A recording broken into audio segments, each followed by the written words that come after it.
Ok, alors salut à tous. Aujourd'hui, je voudrais vous parler d'une chose qui me tient à cœur, c'est le fait de faire des changements au niveau de son alimentation. Et donc, je vais vous donner quelques techniques en fait pour arriver à plus facilement intégrer des changements. Parce qu'on sait tous que le cerveau essaye de nous ramener à nos anciens comportements. C'est une sorte de sécurité, une sorte de verrou interne qui nous empêche en fait d'évoluer, même si c'est pour notre bien, si on essaye de manger plus sainement.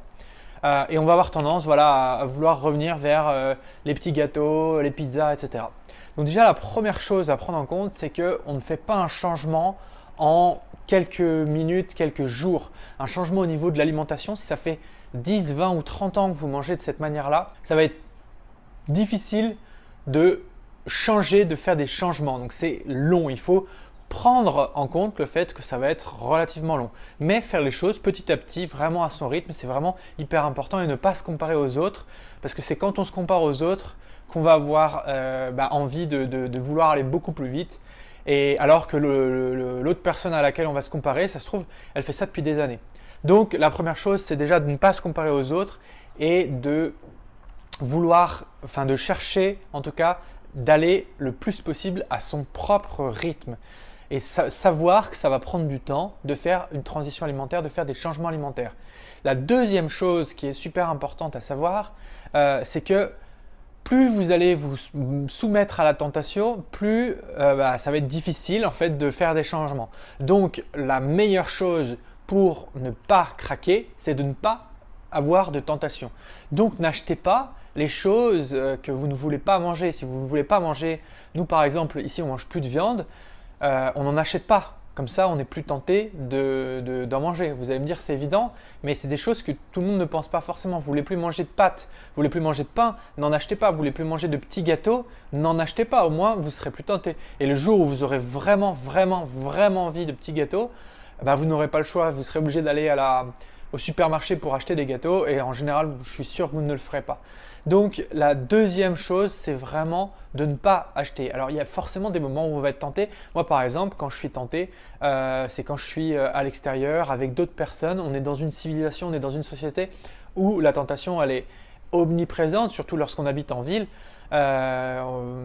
C'est difficile en fait on est rarement tenté par des légumes vapeur, etc. Donc quand vous êtes chez vous, profitez-en avec la famille, si vous avez une famille, pour faire des changements et ne plus acheter les choses qui sont malsaines. Et en tout cas, faire une transition vers des choses qui sont plus saines. Ça va être la meilleure façon. Et quand vous êtes en sortie, quand vous êtes à l'extérieur, quand vous êtes chez quelqu'un, vous prenez moins la tête. Prenez-vous moins la tête. C'est parce que ça va être beaucoup plus difficile, on va être beaucoup plus dans la rigidité. Vous savez, j'ai fait une vidéo à ce propos-là et ce n'est pas non plus le but de ma démarche. En tout cas, moi, je milite vraiment pour une démarche qui soit saine, saine d'esprit, pas d'idéologie. Chacun va à son rythme, fait au mieux qu'il peut. Et l'essentiel, c'est vraiment d'essayer de progresser, d'essayer d'aller vers une meilleure santé. Donc ça, c'est un deuxième conseil, c'est vraiment d'essayer de ne pas acheter les choses qui sont malsaines. Et si vous êtes chez vous qu'avec des choses qui sont saines, des fruits et des légumes, si vous avez faim à un moment, vous allez avoir aucun autre choix que de manger un fruit par exemple. Et ce sera beaucoup plus sain, beaucoup plus nutritif que de manger un paquet de gâteaux. Ou même mieux, vous pourrez vous faire un smoothie vert par exemple.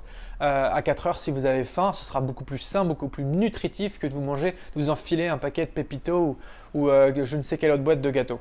Donc ça c'est mon deuxième conseil, vraiment n'achetez pas des choses qui sont malsaines et vous allez voir que ce sera beaucoup plus facile.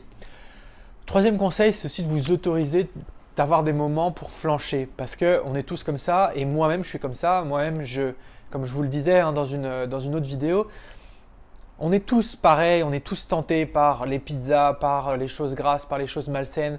C'est vrai qu'une bonne pizza, c'est quand même vachement bon, ça fait quand même du bien par là où ça passe, comme on dit.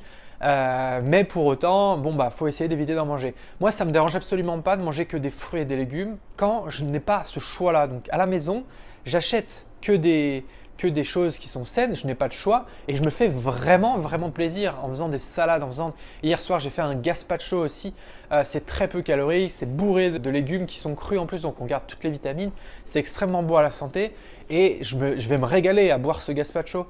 Pour autant, si je sors au restaurant, je vais plutôt opter pour les frites par exemple naturellement. C'est pas grave. L'idée, c'est de pas être rigide justement et de s'autoriser des petits plaisirs. Parce que si on est tout le temps dans la frustration, il y a un moment où on va craquer. Et ce moment-là, quand on va vraiment craquer, ça va être un gros craquage qui va faire qu'on ne va plus revenir. On va avoir tellement honte, un mélange de perte d'estime de soi, de honte, qui va faire qu'on ne va plus oser retourner vers un régime plus sain. Vous savez, c'est comme les personnes qui font des régimes draconiens pour perdre du poids et qui à un moment craquent et se disent bon bah j'ai tout craqué, j'ai tout, je laisse tout tomber, c'est terminé. Alors que c'est dommage parce que c'est pas parce qu'on craque une fois que ça veut dire que c'est fini et qu'on ne peut plus jamais revenir à cette alimentation-là. Mais le fait d'avoir honte, d'avoir perdu un petit peu d'estime d'elle-même, ces personnes-là arrêtent tout du jour au lendemain. Et donc perdent les effets bénéfiques de tous les efforts qu'elles ont mis en place sur les années d'avant. Donc faites en sorte que ce soit simple, smooth, gardez le côté d'avoir du plaisir. Cherchez-vous des recettes pour avoir beaucoup de plaisir, à faire des salades, à faire des smoothies, à faire des gazpacho, à faire des soupes, à faire tout un tas même de pâtisseries, à manger plus de fruits. Faites des salades de fruits, faites-vous plaisir. Si vous aimez les framboises, mettez des framboises dans vos salades de fruits. Vraiment, faites-vous plaisir. Vous allez voir que manger des fruits, manger des légumes, c'est extrêmement bon. Et parfois, c'est vrai qu'une bonne mangue bien juteuse, ça fait extrêmement envie. C'est très appétissant.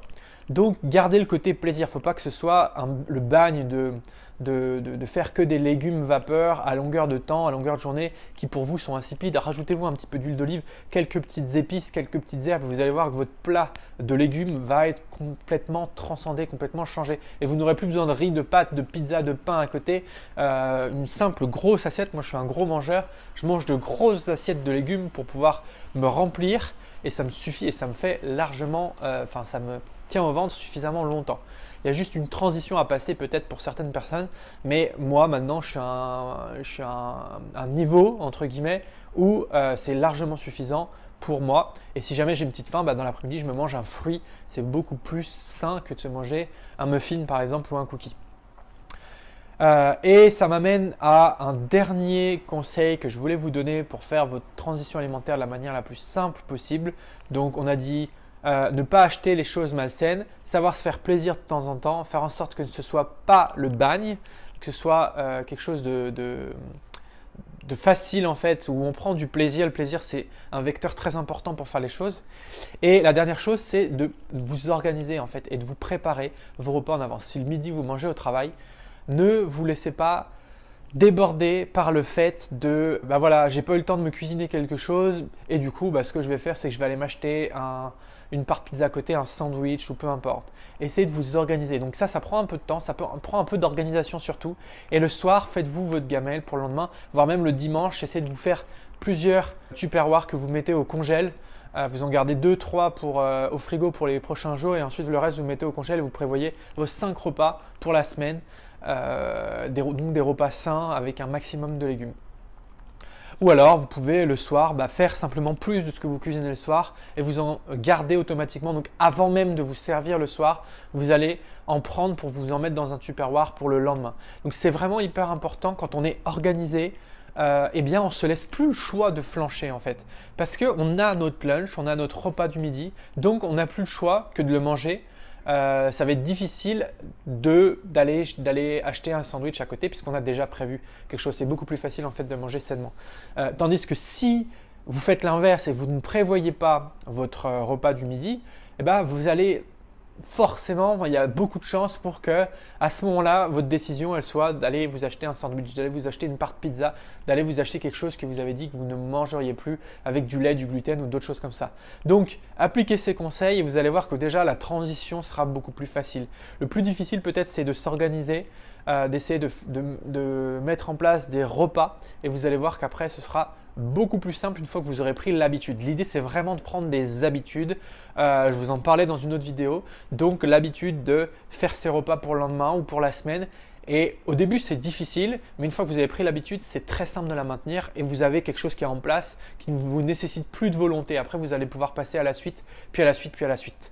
Voilà, j'espère que cette vidéo vous a aidé. Si ça vous aide, partagez-la au plus grand nombre pour que ça m'aide à faire connaître la chaîne et puis les conseils que je divulgue sur cette chaîne.